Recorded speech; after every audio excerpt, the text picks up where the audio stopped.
learn all of the things that you've always wanted to know about knitting and crocheting.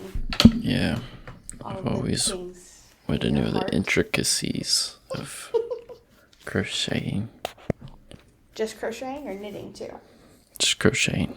Just crocheting, okay. Knitting is for babies. Okay, That's my philosophy. that's your philosophy.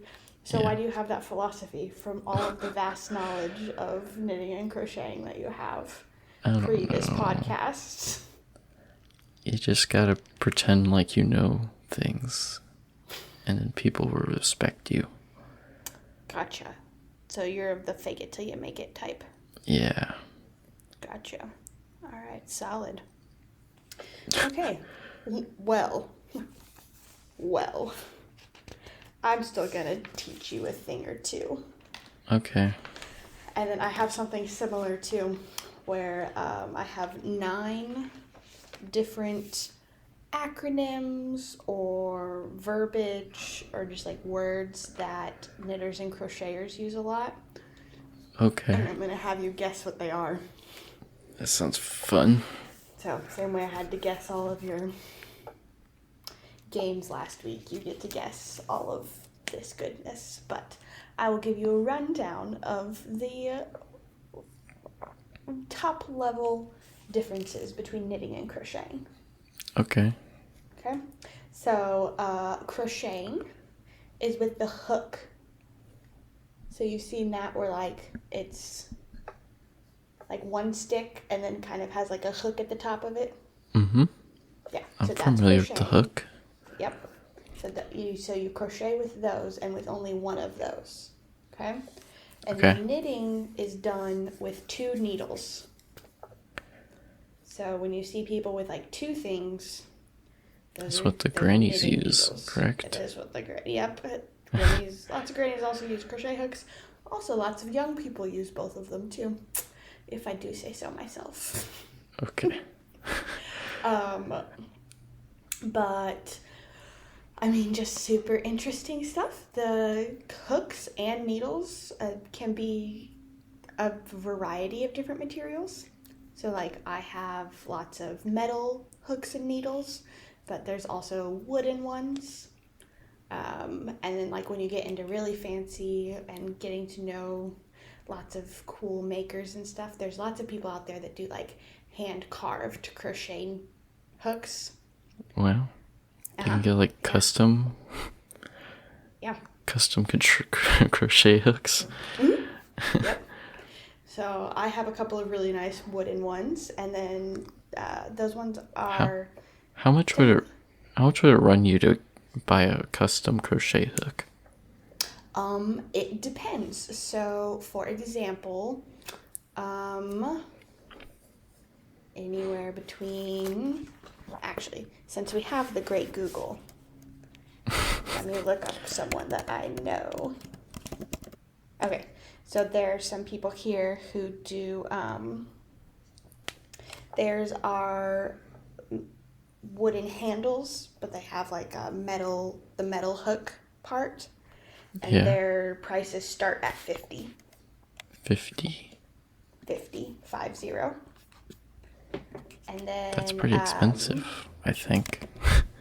I mean, it is not when you think about how much time goes into making them, and if they need to make money, then they need to be pricing it accordingly, and they're handmade, and each one is pretty unique and individual.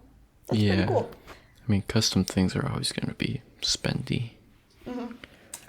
And then there's some people that do like customs, like those they'll do like wooden ones that are custom, and then some people have like where the handles are characters from like movies or like Disney characters, like Mickey Mouse on the end or something. People will get real fancy with them. A lot of those are like clay sculptures on their crochet hook handles. That's cute. So there's a whole niche out there for lots of different people to do things like that. So all over Etsy, if you want to see cool things, you can just go to Etsy and like look up custom crochet. How much does a cheap hook cost? I mean, like, you can get just like a plain metal one from Walmart for like $2 or $3. Okay. Yeah. So like, that's for people who are super into it and like want to spend the money on some like custom stuff, which is fantastic. Yeah.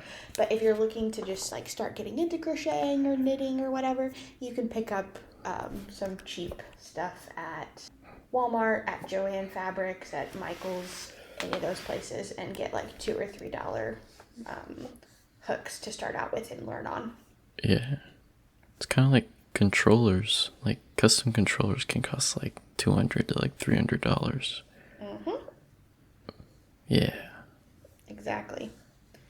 So it's all just a matter of what your priority is. Needles are like knitting needles. Mostly are just like either wooden or metal. They're not customized as much just because like you use the whole length of the needle for your yarn to go on. So there's nowhere for there to be like custom stuff done. Where a crochet hook has like all of that extra handle space that your yarn doesn't go on. And then those are basically the main two differences, is the two needles versus the one hook, because then you have a bunch of different techniques that you do with the hook versus the needles, and it creates different patterns in the yarn that you work. But I mean, you work them both with yarn. Like for me personally, I am faster at crochet. Like it just works up a lot faster. Like I feel like I can finish something in crochet a little bit faster than I can knitting. But that literally just depends on the person. Yeah.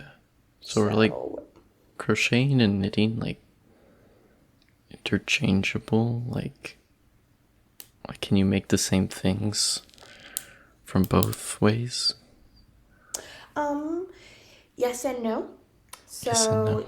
yes and no, because people write people write patterns for each one. So like if you want to make a crochet dress, you just have to find a pattern for a crochet dress.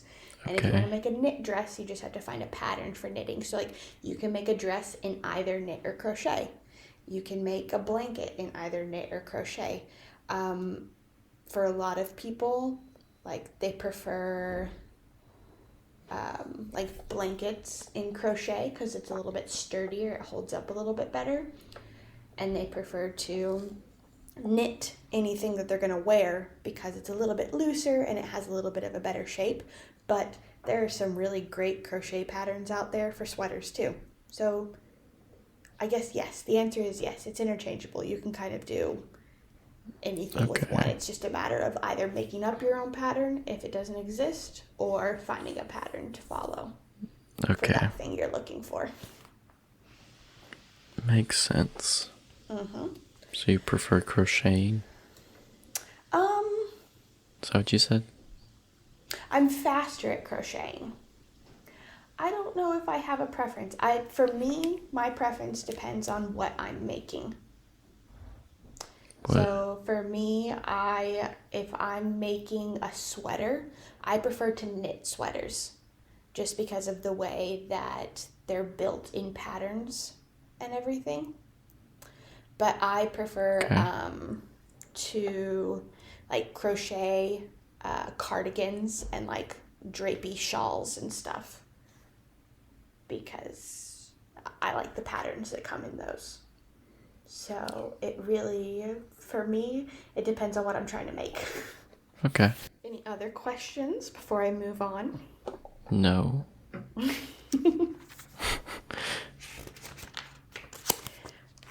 All right. Cool. So what I was going to just talk about next was some types of yarn that are out there. Because believe it or not, there's lots of different types of yarn. Yeah. So there are typically like 8 different categories of yarn that are numbered from 0 to 7. Okay. So 0 includes like your super duper like thin fine yarn that's called lace yarn. that Okay. like, have you ever seen, you know what doilies are? No, I don't know what doilies are. So you know, like typically, this is just stereotypical. Like in a grandma's house when they have like those white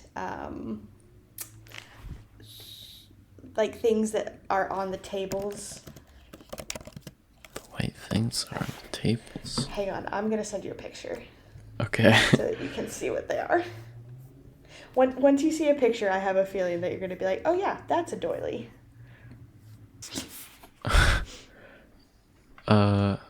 I don't know what this is.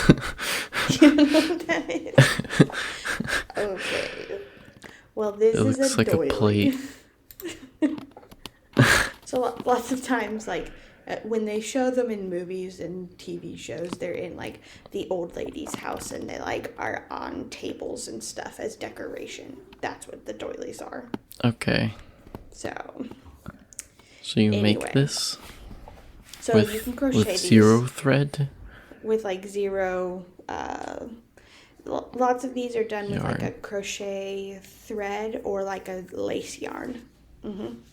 Okay. Yep. So there's that. And then size or type 1, weight 1 is fingering yarn. So it's just a little bit thicker than lace, but it's still pretty thin, and people will make like really nice fine sweaters out of them. Okay. Or in that same category could be like baby yarn, so that they'll make like baby sweaters and stuff, so it's like super fine and super soft. And then category 2 involves, could also involve baby yarn, because like they can make it a little bit thicker if they want to, and it involves a lot of the sport weight, which just means it's a little bit thicker than the fingering. People still tend to make like sweaters and shawls out of that knit or crochet. And then DK, like Donkey the letters Kong. D and K. We're just gonna wrap some video gaming into the knitting and crocheting world. He's not just a video game character, he's just a cultural icon. Cultural icon. Yeah. Donkey Kong also knows how to knit because he's cool. Probably. But that's a category 3. And then category 4 is worsted weight. And so that's like your most typical yarn. Like because you work at Walmart, right? Yeah. If you go to like the craft section at Walmart and you go to the yarn section, like probably like I do every day. Like you do every day, just go take a gander. Like 95% of that yarn is probably red heart, and it's probably 4, like the number 4 worsted weight. Like it's just the most typical size that there is out there that a lot of people will use. Okay. And they'll use it for just about anything. You can use it for sweaters, you can double it up and use it for other things too. That's the most common yarn? Yes. Okay. I would say. And then you have the category 5, which is bulky. So it is kind of exactly what it sounds like, just big and bulky yarn. A lot of people use it for like chunky sweaters. Okay. And it works up a lot faster since it's so thick. Like normally when you're knitting or crocheting for a certain amount of like inches. And so if your yarn is thicker, you're going to need less stitches and stuff to get to those inches, and it works up a lot faster. Okay. And then number 6 is super bulky. So a lot of people will use that for like really chunky hats. Bulky. Super bulky. And then number 7 is jumbo. And so lots of people will use that for like home decor things. So like people will knit or crochet pillowcases or blankets and stuff they'll do out of like the super bulky. Okay. Because then it keeps you real warm. Are these like it's real thick? Official names that people call them? Yeah, and like if you go, so when you have all that free time and you go and wander the craft section at Walmart and you go look at one of those things of yarn, if you look on the label, it will have one of those numbers, either 0 to 7 on there, and tell you which weight and category it is. Okay. Because certain people will write patterns, and because there's a frick ton of math involved in knitting and crocheting, and making sure that the size that you make, that you're trying to make, is going to turn out to be the size that you need to fit you, and so you need to have a certain type of yarn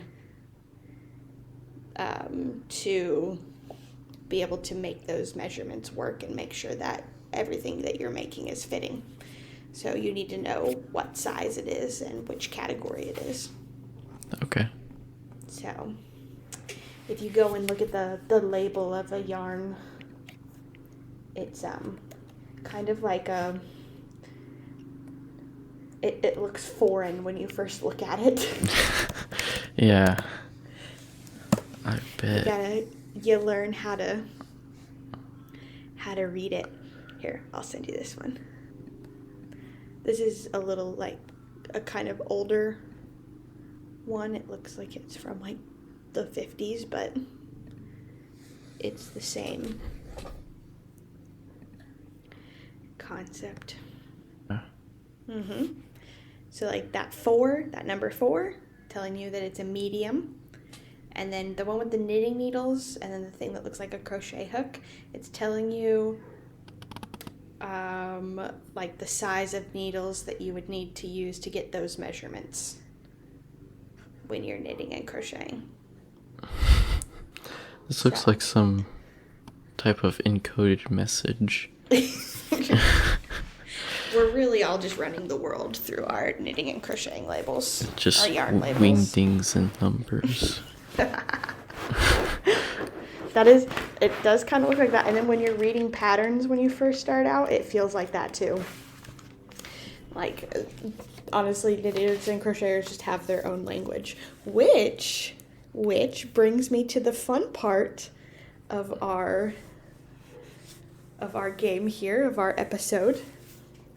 Are you ready to test your knitting and crocheting terminology knowledge? Yeah. I think I know it pretty well. All right. So, a lot of these are acronyms. So just like words, but they like you know what acronyms are. I don't know. Yeah. To you. Okay. So the first one is WIP. WIP. What does that stand for? WIP. WIP. What is the problem? Is that your final answer? No. All right. Would you like me to tell you? No. No. When? You can't be Googling. When is the pizza? When is the pizza? That's my final answer. Okay. Well, that's our own personal use of WIP. When is the pizza? It will be from now on. Okay. No. WIP. WIP stands for work in progress. So when knitters or crocheters talk about it, they'll talk about, I have 3 WIPs. It means that they have 3 different projects that they're currently actively working on that aren't finished yet. So they have 3 different works in progress. Do you guys actually use that? Oh yeah. If you go on like Instagram and you search #WIP, then it's all just full of knitters and crocheters that have tagged their WIPs. Yep. That's kind of weird. I feel like I don't know anything else that like that. Okay, so there's that. Okay, term number 2. Frog. So I will give you a hint. It is not the animal. Yeah. But what do you think that people use the term frog to describe in knitting and crocheting? So it's not an acronym. No, this one's not an acronym. Okay. This is a verb. Frog. Does it have any like relation to frog, or is it like super obscure? So actually, just like this past week, I found that it does kind of obscurely have a way to do with the word with frogs. Okay. But I didn't know that until literally this last week. I'm gonna guess that frog means like frogs. They're like hard to get a hold of and everything. So it means like you're having trouble with a project, or like keep screwing it up or something. Like I got a real frog that I'm working on. Okay.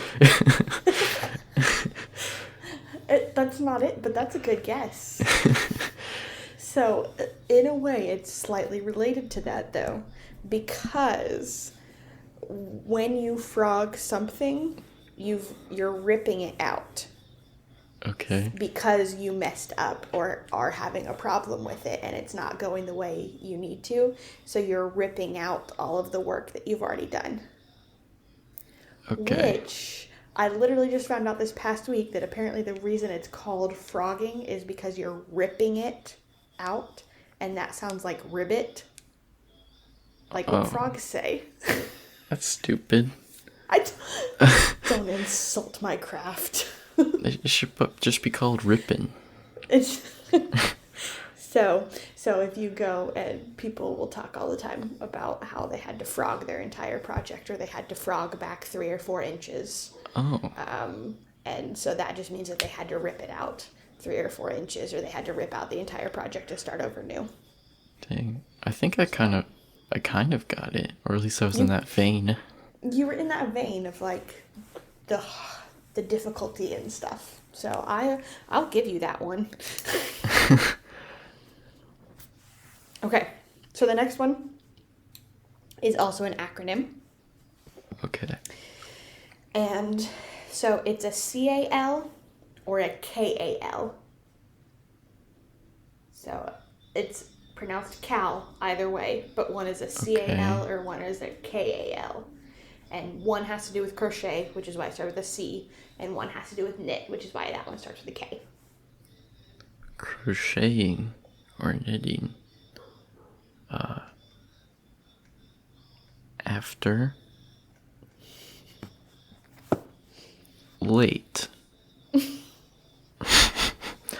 That's what you say whenever you're like late into the night finishing a thing.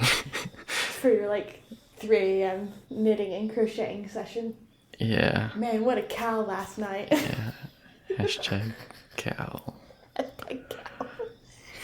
Well, that's not it, but I like it.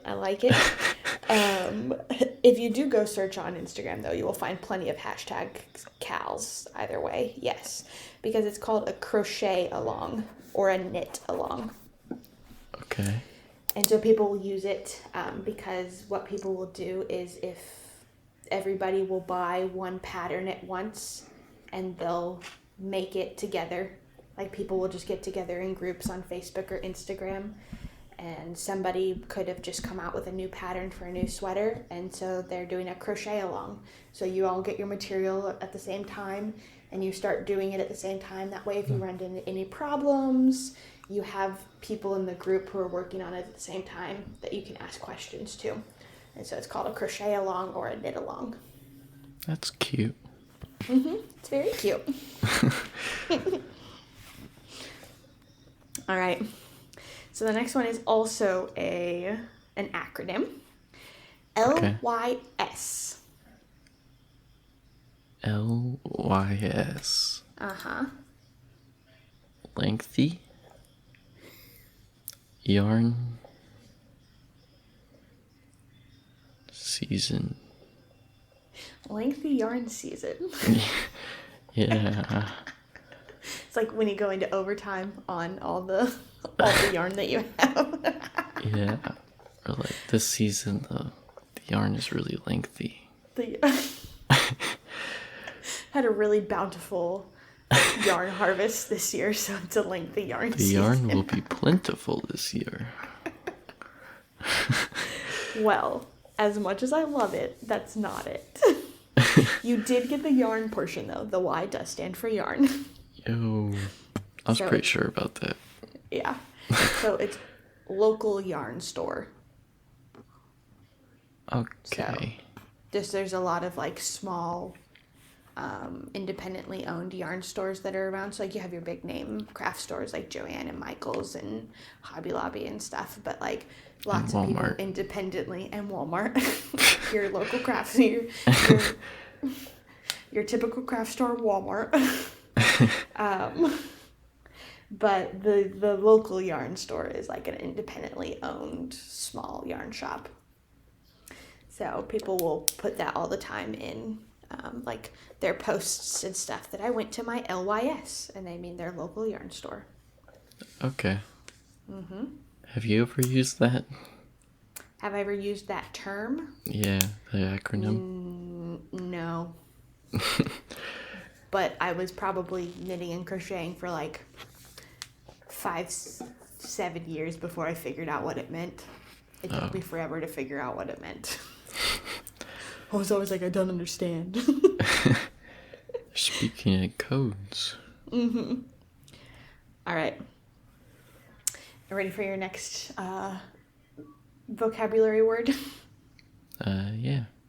Okay. Tink. Tink? T-I-N-K. Tink. And it's not an acronym. Okay. Kind of sounds like tweak or like tinker. So I'm gonna guess like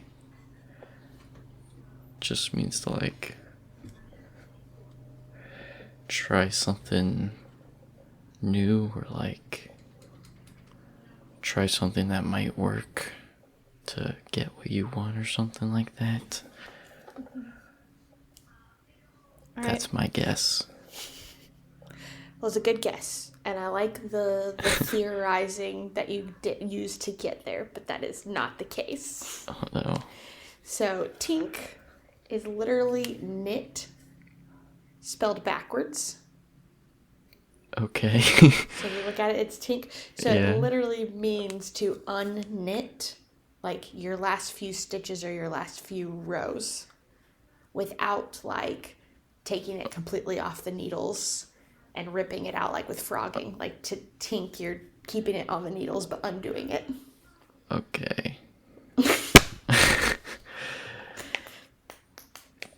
So That's kind of dumb. Stop insulting my crafts. I'm sorry. I feel like I was much nicer when we were talking about video games. Yeah, you were. I was. All right, just a couple more left. Are you ready? Yeah. All right. Yarn barf.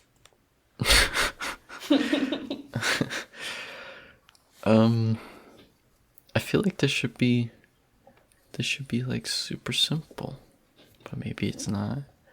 Okay. I think a yarn barf is like when like you're storing all your yarn and it all gets like tangled and messed up, and then that's like a yarn barf because it's all just clumped together. Or it could just be like a hiccup you had when doing like crocheting or knitting. Yeah. Okay. Well, That's your first one was closest. My two guesses. Yeah. Well, your first one was definitely closest. So Okay. It is like a tangle of yarn, but it's not like when you're storing your yarn and it gets tangled.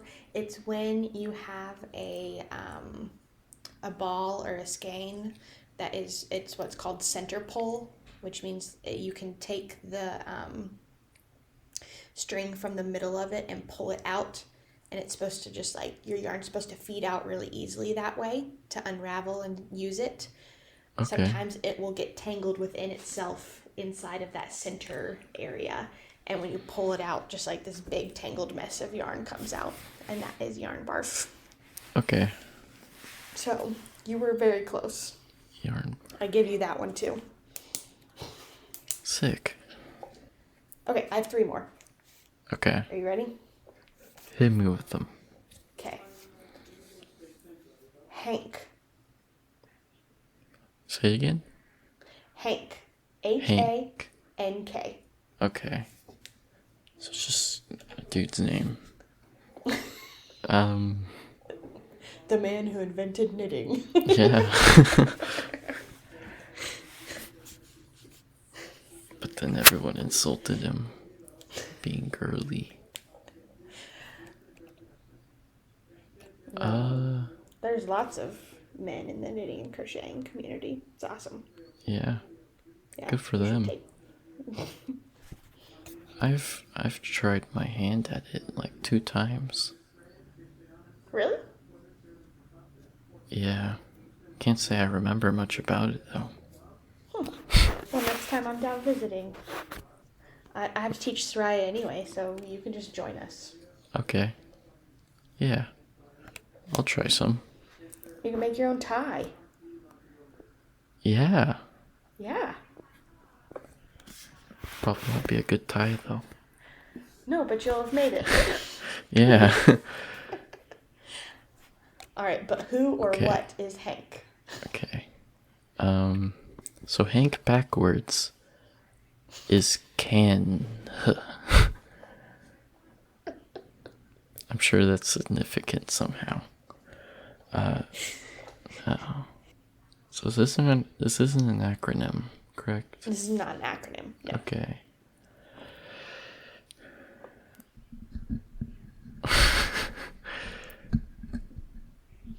I have no idea. Okay. That's all right, because I'm here to teach you. Okay. So a Hank No. is... I think Hank is the term that knitters use to describe somebody that's new and that's bad. Like Oh, you think it's like a they're a derogatory Hank. term? Yeah. They're a Hank. Okay. Is that your final answer? Yeah, that's my final answer. All right. Well, that is wrong. Okay. Bummer. So, Hank is a. I'm trying to think of like the best way to describe it. Is a form in which yarn is sold. So, yarn is sold in a couple of different like configurations almost. So, like you said, when you look at Walmart, you know kind of like the ball that they have that then is wrapped in the label. So a hank is a way that like super fancy yarn is sold because it doesn't stretch the fibers. And so it's wrapped very loosely in like a giant circle, and then it's twisted and folded up on itself. So I'm going to send you a picture of a hank of yarn Okay. so that you can see what it is. So like all of my expensive hand dyed yarn, it comes in this. Oh, that wasn't right.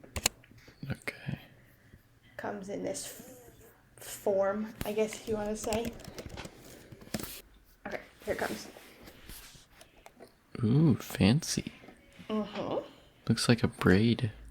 Yeah, I guess it So is a a lot- braid, right? kind of Kind of. a braid. No, it looks like the long like donuts. Yeah, like the twist donuts, like the cinnamon Yeah. twist donuts. It does look like that. But yeah, so this is a hank of yarn. All right. Okay. So Fancy. our second to last one is a skein. Skin. Skein. Skein.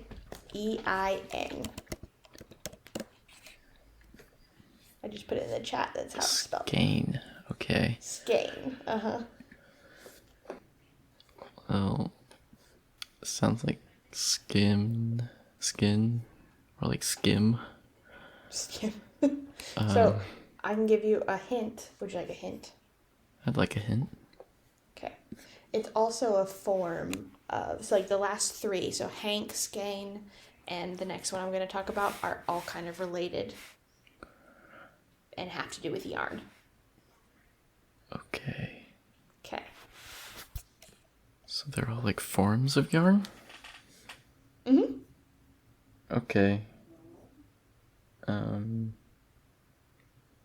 I'd say skein is like the basic yarn form for the babies. For the babies. For the baby boys. Yeah. Okay. Some people get shunned for purchasing this type of form. So it is like the typical when you go to Walmart. Like I'm sending you a picture now. Like when Oh, you I go to got it. Walmart, this is it. People are not looked down upon for buying it this way.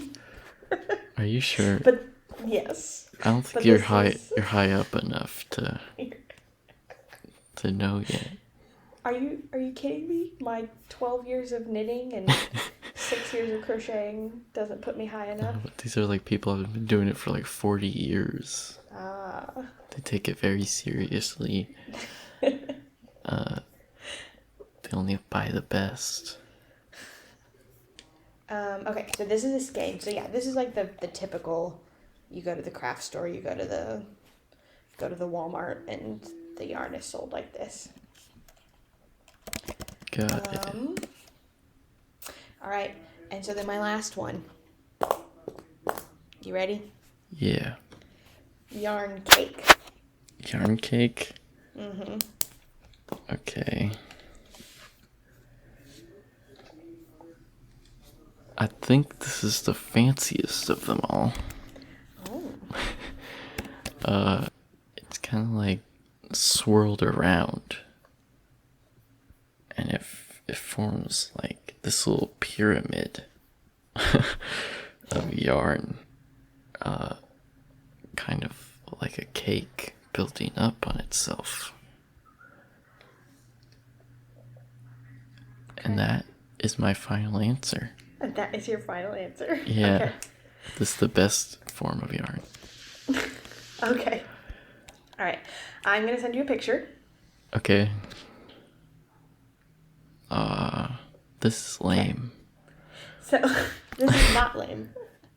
So this. I hyped it up too much. It is called a yarn cake because it looks like one layered cake. It's flat Yeah. on the bottom and flat on the top. This is what's called a center pole. So there is a piece of yarn in there that's in the middle that starts, and you can pull it, and all of your yarn's going to start coming from the middle, which is why it's called a center pole. Okay. Some people do sell them this way, but most people have like machines at home, like a yarn ball winder that makes them into this shape for you.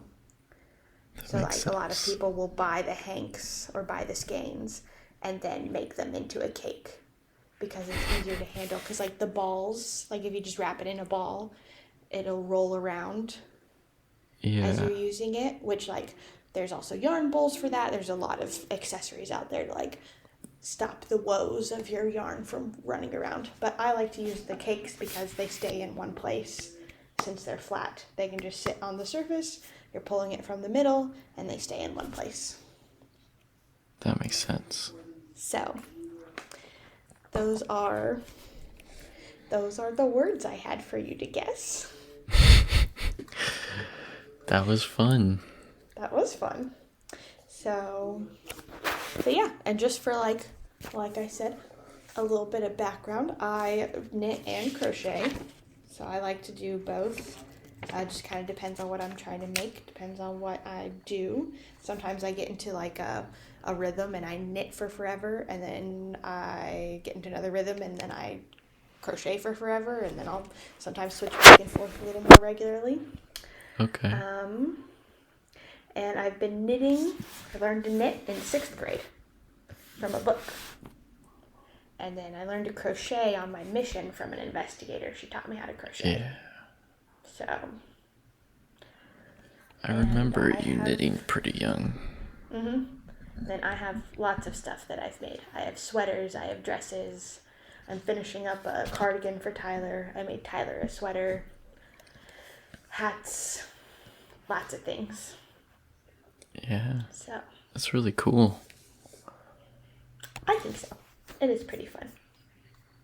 So next time I'm down there, I'll teach you how to knit, and you can knit your own tie. Yeah, that'd be sick. Yeah. And I think somebody should make a yarn cake with multiple layers. Just keep building them up. Yeah, that would be their magnum opus. All right. Any last minute questions for me on this? No. I think I'm all stuffed. Okay. Well, I'm going to throw it out there for our listeners that I have a Knit and Crochet Instagram. It's called Crafty as Crap. And you can go look me up. Epic.